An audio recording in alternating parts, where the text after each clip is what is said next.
Bonjour à vous, aujourd'hui la 6e vidéo de la formation et aujourd'hui nous allons voir les premières formules dans le tableur Google Sheets avec la formule somme et la formule max.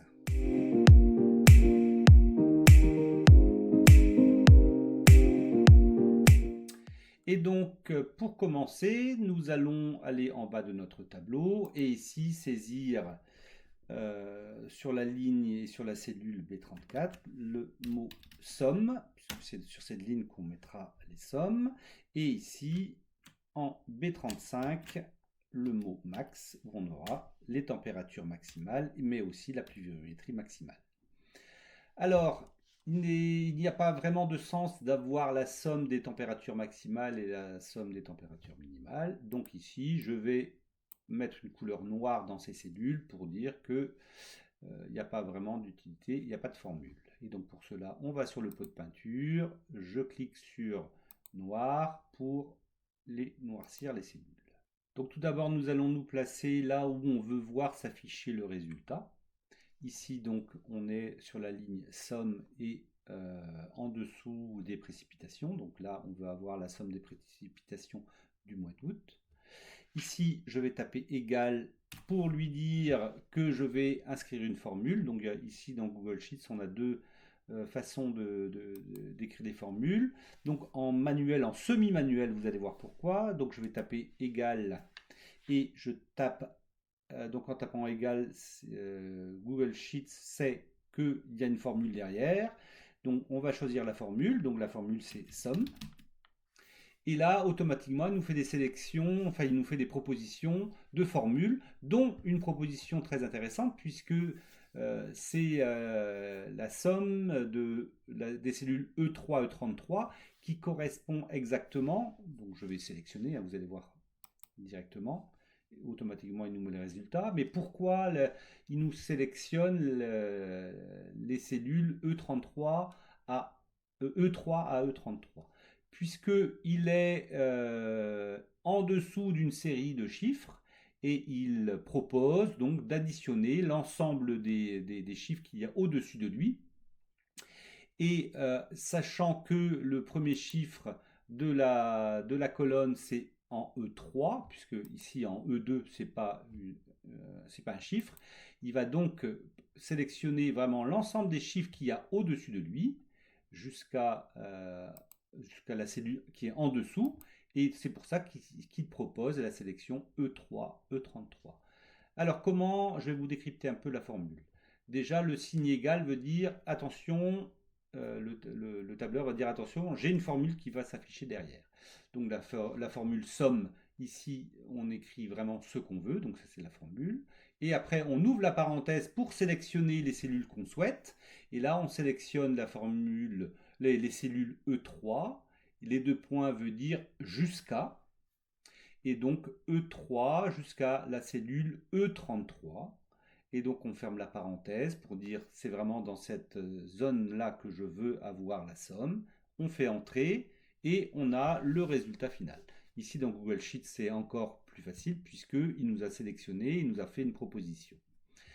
Et donc nous avons une deuxième solution pour faire une somme dans Google Sheets. Je supprime ici le résultat. Donc on va se mettre toujours sur la cellule là où on veut voir le résultat. Et ici, on a le sigma, la fonction somme qu'on peut retrouver ici. Et là, il nous dit de sélectionner les valeurs qu'on veut additionner. Et donc, je vais donc sélectionner les cellules de la E33 jusqu'à ici la E3 et je vais faire entrer. Et là, on retrouve ici 56. Et en plus, Google Sheets, lui, il propose de faire une autre formule plus bas en reprenant la formule somme. Mais ça, nous, on n'en veut pas. Donc ici, on a bien le résultat 56 qui s'affiche, qui est bien la somme de l'ensemble des données qu'il y a au-dessus. Alors maintenant, on va voir la formule max et vous allez voir que c'est aussi simple. Donc pour avoir la température maximale du mois d'août, la température maximale des maximales. Nous allons taper entrée toujours, nous allons taper pardon, égal toujours pour dire que c'est une formule. Ici d'ailleurs, il est tellement intelligent qu'il a vu qu'on avait écrit max, je ne sais pas, là je ne peux pas dire pourquoi. Il nous propose la formule max, et donc de la C2, et là je ne comprends pas pourquoi il nous propose C2 jusqu'à C33, puisque dans la C2 c'est du texte.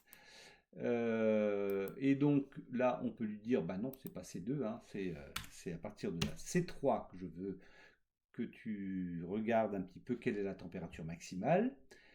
Donc max C3, C33, on fait entrer, et donc là, on a le chiffre 31,6 qui correspond à la température maximale ici. On peut retrouver, alors que je le retrouve ici. Voilà. Le 11 août, on a eu 31,6 de température maximale dans cette journée-là, et on n'a pas de chiffre au-dessus. Hein. Donc le résultat est correct. Après, donc, on va, pour la température maximale, on va utiliser la deuxième formule dans Google Sheets. Ici, le signe sigma, qui est le signe des fonctions. Et on a aussi la formule max. Donc là, on va prendre le max des températures. Ici, je sélectionne là où je souhaite qu'il recherche la température maximale. Je fais entrer, et il va nous mettre donc la température maximale des minimales qui est à 19,4. Donc il cherche le chiffre le plus grand de la liste qu'on a sélectionnée. Et donc ça, c'était le 16 août, où on a eu 19,4 en température maximale des minimales. Et ici, dans les précipitations, donc là, on va pouvoir faire une autre chose. On va pouvoir donc refaire la même chose, c'est-à-dire qu'on va avoir le maximum de précipitations qu'il y a eu dans une journée. Et donc, on tape directement ici max. Et là, vous allez voir qu'il choisit, qui nous propose deux choses. Bon, bah là, il sait qu'on est en colonne E, donc c'est bien. Mais là, il a un doute. Il ne sait pas s'il commence à E2 ou E3. Nous, on sait que le premier chiffre à prendre en compte, c'est E3, E33. Donc, on va sélectionner ici. Et donc, ici, là où, dans les 24 heures où il a plu le plus, c'est 17,8 mm. Et on les retrouve ici, le 27 août. Autrement, on n'a pas de chiffre plus élevé dans cette colonne-là. Donc voilà les premières formules dans Google Sheets. Si vous avez aimé la vidéo, vous pouvez la liker. Si vous voulez voir les vidéos suivantes, vous abonnez à la chaîne. Et on se dit à plus tard. Au revoir.